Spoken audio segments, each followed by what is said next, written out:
All right, so in this week's lesson, I want to give you a little cheat code that you can use for identifying and playing both your minor pentatonic scale and your major pentatonic scale in all 5 positions. So if you've struggled with trying to remember that, these patterns of your pentatonic scale, like how do you know what the patterns are, and how do you understand the major and minor pentatonic scale and how they overlap and you can blend the two? It just seems like it's overwhelming. I understand that, but maybe not. And if you can visualize it in a certain way, and that's what I'm going to do. We're going to tie it all back to a single note that lives inside of each of your shapes from the cage system. And if you can just find that note, it starts to become easy and it kind of unravels the whole thing. This is one of those little epiphanies I had when I was sitting around on the couch. I was like, oh, I saw it in a different way. So I got excited about it and I wanted to make this video.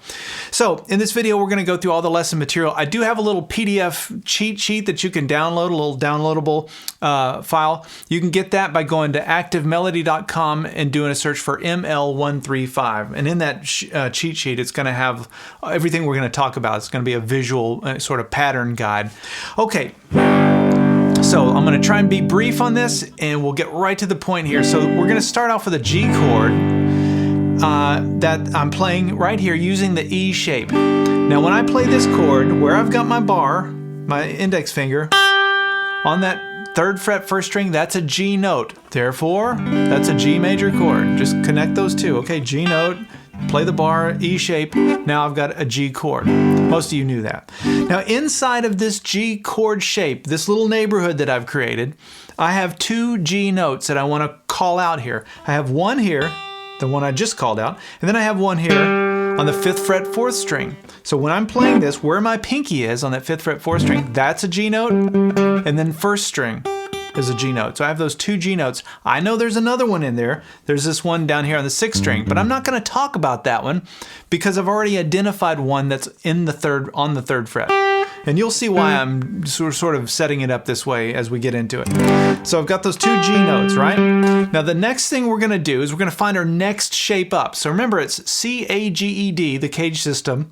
That's the little, the chord names, and they do follow an order on the fretboard. So after the E shape, we have the D shape. And so to get to that D shape, where my pinky is, I'm going to put my index finger, so on that G note that we identified, I'm going to play that, and then my fingers can fall right into place. And that's how I play it.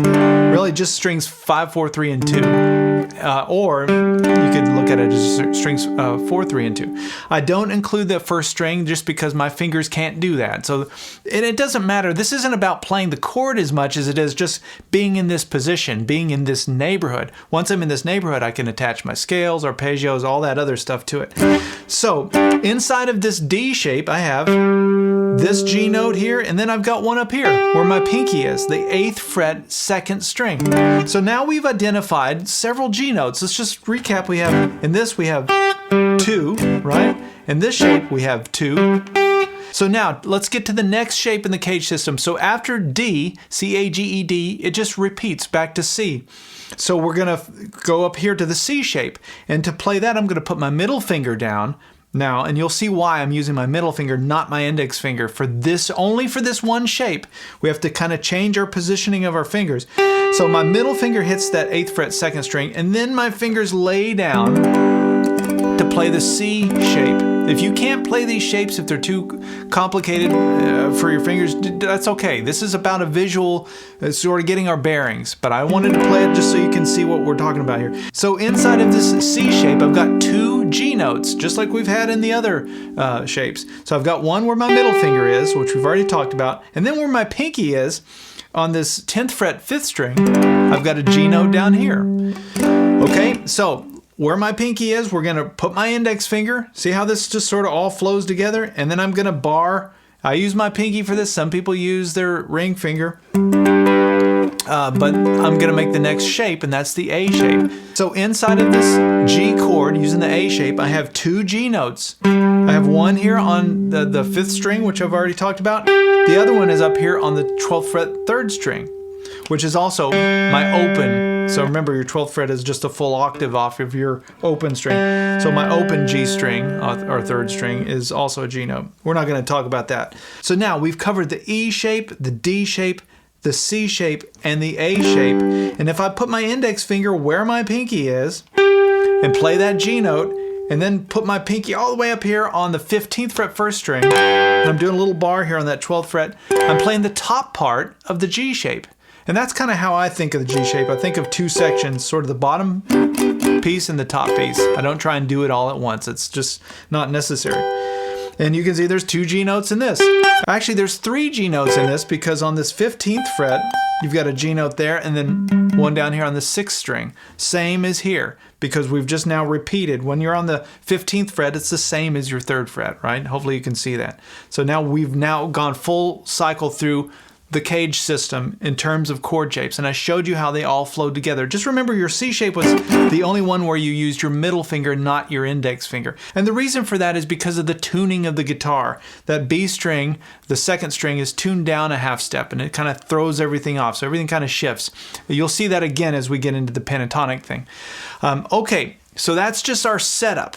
One other point to make is when I started this, I started with this E shape. There's no reason for that. I just wanted to play a G chord, and I wanted to start low in the fretboard so I could kind of work my way up and show you how this works.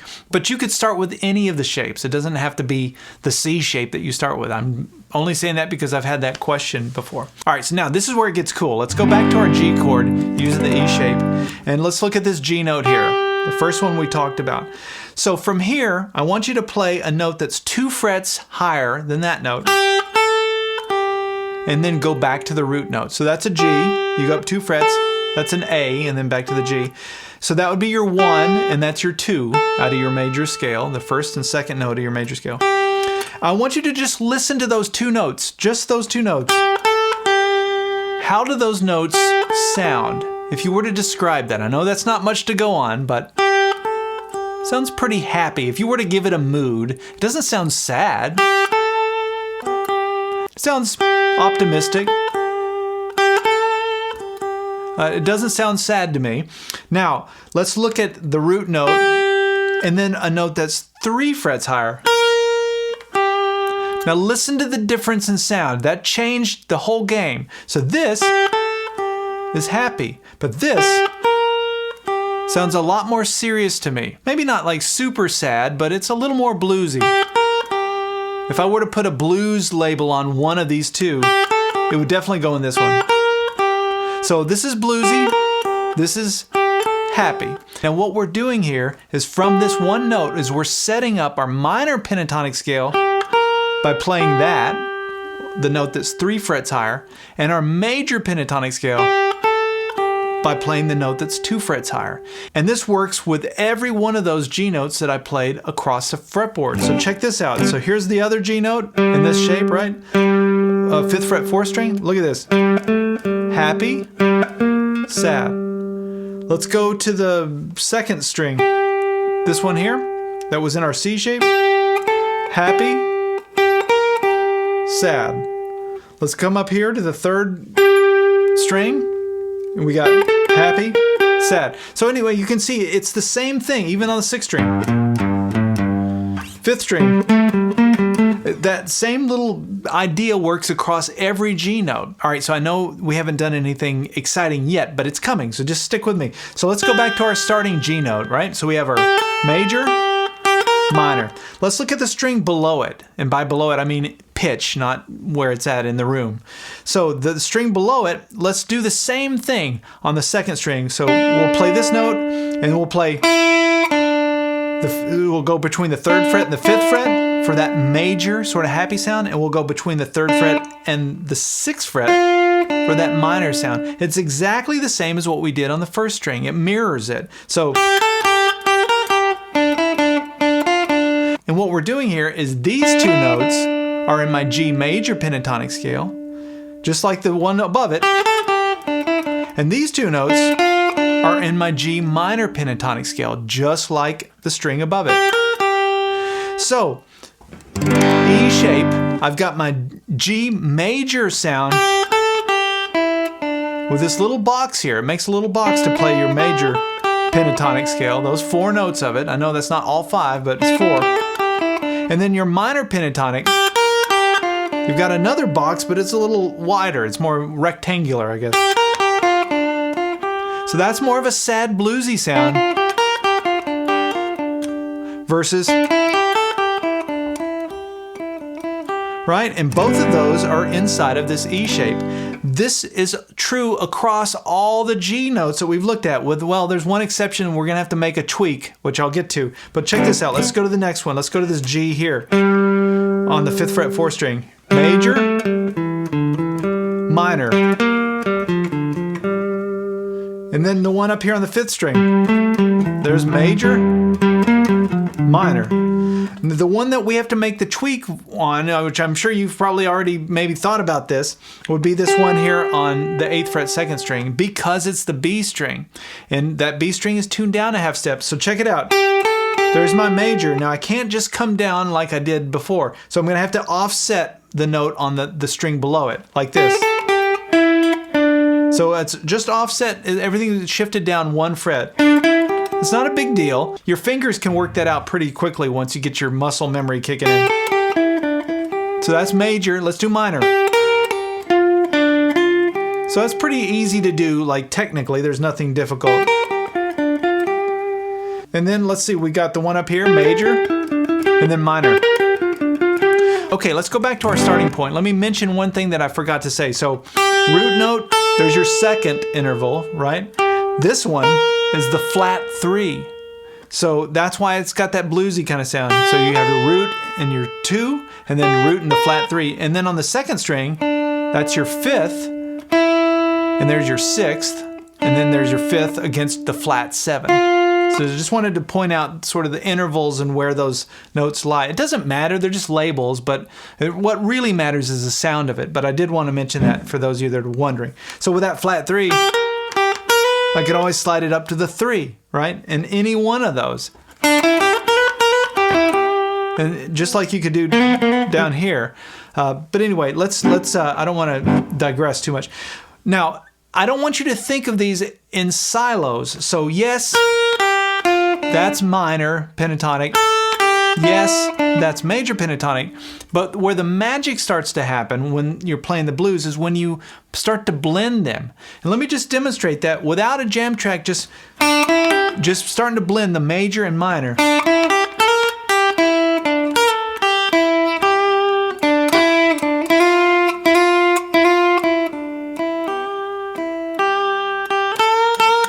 You can bend, and I'll show you which notes you can bend in just a minute.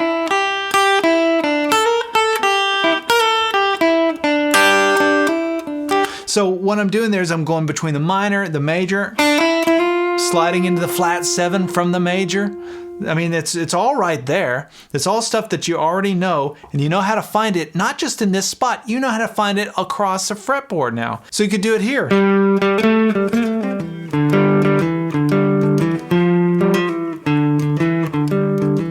Right? There's all kinds of ideas you can get. Now in terms of bendable notes, you can do a full bend on this flat 3 here. Or you could do a full bend on the 2. Or even a half bend on that 2. Because you can bend into the flat 3. So you've got bendable notes here. Same down on the 2nd string. You can do a full bend on the flat 7. And you hear that in the blues quite a bit. That's very common. And you're bending up to the root when you do that. In the last note that I'll point out here is you can do a half bend on this 5th fret 2nd string. And by the way, I put all of this in that diagram that I mentioned, that little downloadable sheet, which notes you can bend and what you're bending to and all that. I wanted to mention that. So that is covered in that, so you can use that as a reference guide. Now, the bendable strings make the most sense on those top 3 strings. Once you get in strings 4, 5, and 6, it starts getting harder to bend, you know? I mean, you don't do it as much. You can still do it, but it gets more problematic. Okay, so we have a jam track that's looping. This is in the key of G. We're gonna start off with this G note down here, and I'm gonna stick to this same little major pentatonic and minor pentatonic. We're just gonna stay there. I wanna show what it sounds like when you start to blend them. So let's start off just doing major. We'll do the bends and everything. Here's minor.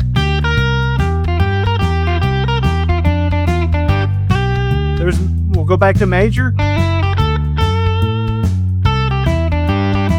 So I can go back and forth between minor and major, that's fine, but here's what it sounds like when you blend them.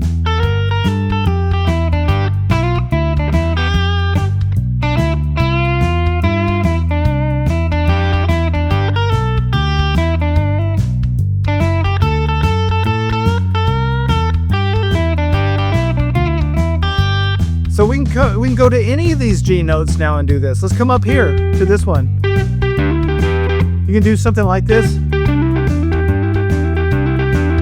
Kind of the hideaway thing. There's going into minor. Back to major. There's going between minor and major. Here's this one here. This is the offset one.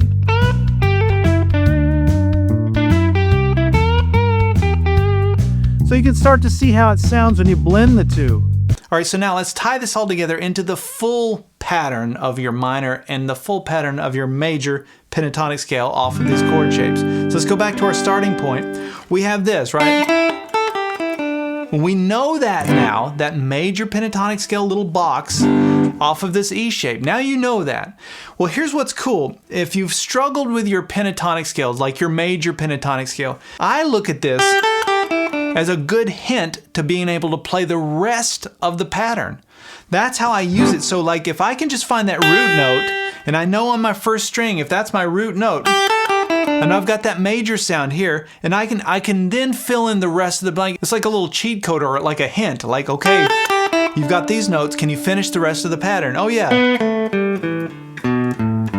Yeah, I can remember the rest of the pattern off of that, which really came out of this one note. Now that's how I do it. And there's only 5 patterns, and you are gonna have to memorize. But you'll start to see patterns that repeat themselves as we start to look across the fretboard. Like you got the box versus the rectangle. You'll start to see a lot of that as we go through the patterns. And so I use this when I'm improvising, because if I can just find that root note, if I can slide into the note, I can just start to play. I know how to, even without looking or knowing what key I'm in, it doesn't matter, because I know if I just go up 2 frets, I'm dialing in the major sound, versus 3 frets, I'm dialing in the minor sound. And so I get major or minor pentatonic scale. And then I can keep going with that minor if I wanted, and play the rest of that pattern, because my fingers know how to do the dance. But they need that little nudge to sort of help them. And to me, the nudge is this 2 frets for major, 3 frets for minor thing. I mean, that's huge. So that's in your E shape, that's your major pentatonic scale nudge or hint. Your minor looks like that, and then from there I can play. I know what to do. Oh yeah, it's pattern 1 of my minor pentatonic scale. So now I've got my major and my minor pentatonic scale in the E shape. And it's really based off that simple formula of, from the root, you've got major versus minor.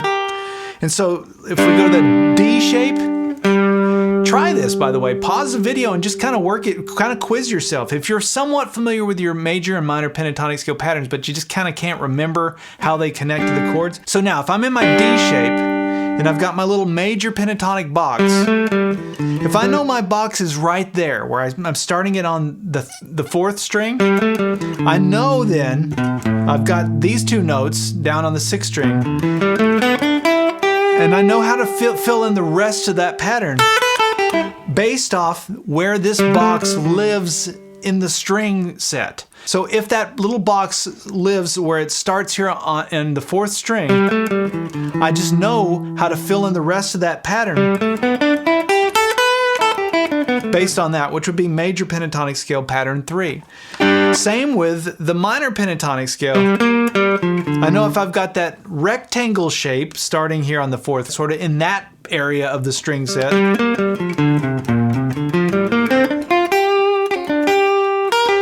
I've got my minor pentatonic scale pattern 2. And that's just an easy way to identify them. Let's go up to the next one. I'll just do one more here, which is my C shape. This is that one that's got the oddball, you know, where you got the offset. There's my major pentatonic scale. And I know when I've got the major pentatonic scale with that little offset in it, I know exactly what pattern that is. That's pattern 4 of my major pentatonic scale. Are you starting to see this? Oh, it's very unique now. There's pattern 4, right? And same with minor pentatonic scale. If I've got the minor pentatonic scale with that rectangle shape, and it's got the offset like this, that's pattern 3 of my minor pentatonic scale. All right, so hopefully you're starting to get this. Let me jump into one more example. I wanted to show you the G shape. This one I like because it's so symmetrical and easy to see. If I start with my G note here on the 12th fret 3rd string and play that major pentatonic box, notice it's right in the middle of the string set, so on strings 3 and 4. I know if I'm playing my major box there in the middle, that the rest of this pattern is pattern 1 of my major pentatonic scale. And now you can see that little box in pattern 1. It starts to connect things that you've seen before, but maybe you see them a different way. And I know if I'm playing my minor pentatonic scale in that middle string set like that, I'm playing pattern 5 of my minor pentatonic. Look. Now you can see that rectangle box inside of minor pentatonic scale, pattern 5.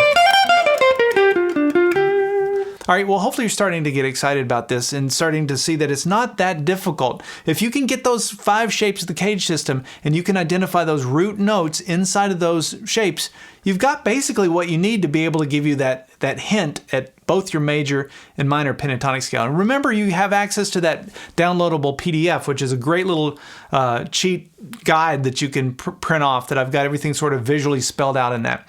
That's where we're going to end this part 1 video. Let me know, leave a comment and let me know if this has been a breakthrough. It was for me, even though I've been doing this for years. This was just kind of a unique way to look at it. And I always get excited when I find these things and want to share them with you. So let me know if you've had any breakthroughs or if you had any points of confusion. Maybe something wasn't clear. I do read through all your comments and I always appreciate them. All right, we'll see you next week for something new.